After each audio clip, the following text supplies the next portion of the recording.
Hello दोस्तों, आज हम डिस्कस करने वाले हैं एनसीईआरटी की बुक क्लास सिक्स की साइंस की बुक का चैप्टर नंबर 3 जो है तंतु से वस्त्र तक। इस चैप्टर में हम तंतु से वस्त्र किस तरह से बनते हैं, उनकी प्रोसेस क्या है, तंतु किसे कहते हैं, इस बारे में हम पढ़ेंगे। सबसे पहले देखते हैं तंतु किसे कहते हैं। सबसे पहले देखिए, आपने अक्सर देखा होगा कि जब आप सुई में धागा डालते हैं तो वो धागा भी छोटे छोटे और धागों से मिलकर बना होता है। तो जो ये सुई में डालने वाला धागा है और उससे भी पतले जो धागे हैं वो तंतु होते हैं। देखिए, धागे की पतली लड़ियाँ और भी अधिक पतली लड़ियों से मिलकर बनी होती है, जिन्हें तंतु कहते हैं। जो हम वो सुई में धागा डाल रहे हैं और कई बार वो धागा जाता नहीं है क्योंकि वो और पतले धागों में बट जाता है, तो जो वो बटे हुए धागे होते हैं पतले से, वो तंतु कहलाते हैं। ठीक है, और इन्हीं तंतुओं से मिलकर एक धागा बनता है। तंतु के प्रकार, तंतु मेनली 2 प्रकार के होते हैं। पहला है प्राकृतिक तंतु और दूसरा है संश्लेषित तंतु। प्राकृतिक तंतु वो तंतु होते हैं जो हमें प्रकृति से मिलते हैं, यानी कि या तो हमें पादपों से वो तंतु प्राप्त होंगे या फिर जंतुओं से हमें वो तंतु प्राप्त होंगे। और संश्लेषित तंतु वो तंतु हैं जो हमें प्रकृति से नहीं मिलते, बल्कि हम उन्हें प्रयोगशाला में किसी विधि से बनाया जाता है, रसायनों का इस्तेमाल करके बनाया जाता है। अभी देखिए, ये थोड़ा सा आगे पीछे हो गया। संश्लेषित तंतु के एग्जाम्पल हैं हमारे नायलॉन हो गया, एक्रेलिक, पॉलिस्टर, रेयॉन, ये हमारे संश्लेषित तंतु के एग्जाम्पल हैं। और प्राकृतिक तंतु जो है हमारा वो 2 तरह का है। पहला है हमारा पादप तंतु और दूसरा है जंतु तंतु। पादप तंतु का एग्जाम्पल है, पादप तंतु वो तंतु हैं जो हमें पादपों से मिलते हैं, यानी पौधों से जो हमें तंतु मिल रहे हैं वो पादप तंतु हैं। एग्जाम्पल रुई हो गया, जूट।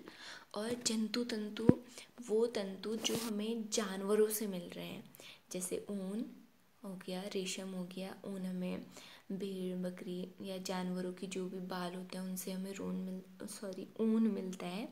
और रेशम हमें रेशम के कीड़े से मिलता है। तो ये हो गया। इसके आगे देखते हैं हम, पहले देखते हैं पादप तंतु का पहला रुई। तो रुई में क्या है, सबसे पहले रुई देखिए, रुई कपास के पौधों से प्राप्त की जाती है। कपास के पौधे काली मृदा व उष्ण जलवायु में उगते हैं। कपास की खेती करने के लिए काली मृदा और उष्ण जलवायु की आवश्यकता होती है। और जो ये रुई है, रुई को कपास के नाम से भी जाना जाता है।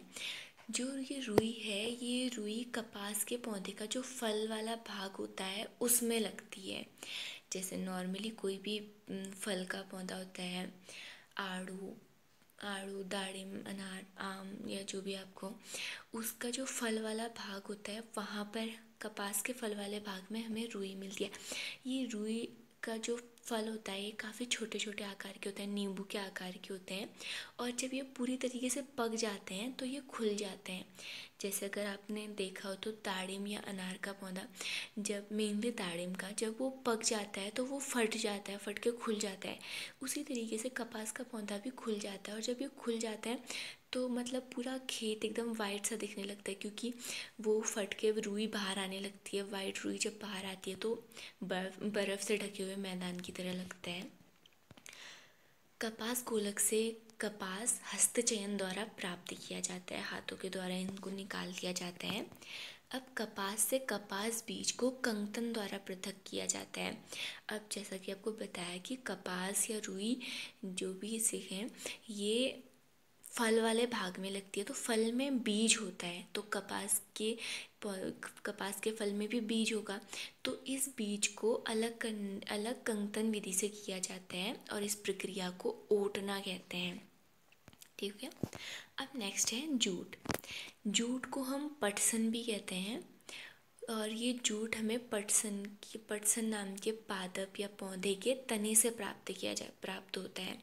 इसकी खेती वर्षा ऋतु में की जाती है और भारत में इसकी खेती मुख्य रूप से पश्चिम बंगाल, बिहार और असम में की जाती है। जब ये पटसन पादप इसकी पुष्पन अवस्था में होता है, जब इसमें फूल खिल रहे होते हैं, तो उस अवस्था में इस पटसन को काटा जाता है। और इनको काटने के बाद इसके तनों को, पटसन पादप के तनों को कुछ दिन तक पानी में डुबा कर रखा जाता है और फिर इसके तंतुओं को हाथों से अलग कर लिया जाता है और तंतु बन जाते हैं इसके।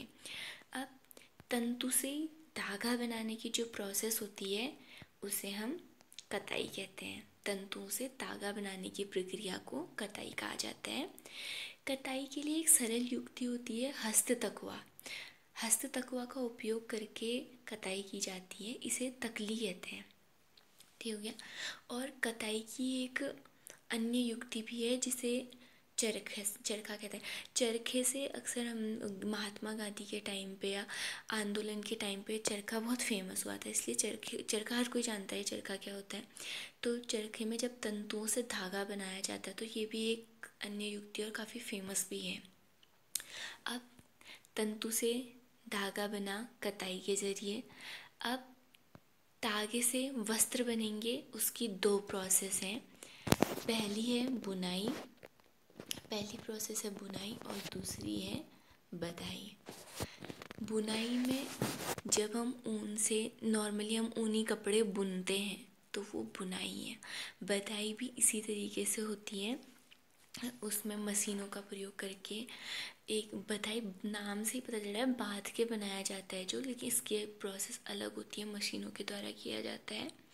जो बुनाई है ये करघों पर की जाती है बुनाई, और ये दो तरह की करघे होते हैं। पहला हस्त प्रचलित जो हाथ से बुनाई होती है, और दूसरा होता है विद्युत प्रचलित जिसमें मशीनों से की जाती है। ठीक है, अब इसे शॉर्ट में देखते हैं। कपास गोलक को जब लाया जाता है, कपास गोलक को ओट कर इसके रेशे बनाए जाते हैं। रेशे और तंतु एक ही चीज़ है। रेशे और तंतु एक ही चीज़ है। कपास गोलक को ओट कर रेशे बनते हैं और रेशों की कताई करके तागे बनते हैं।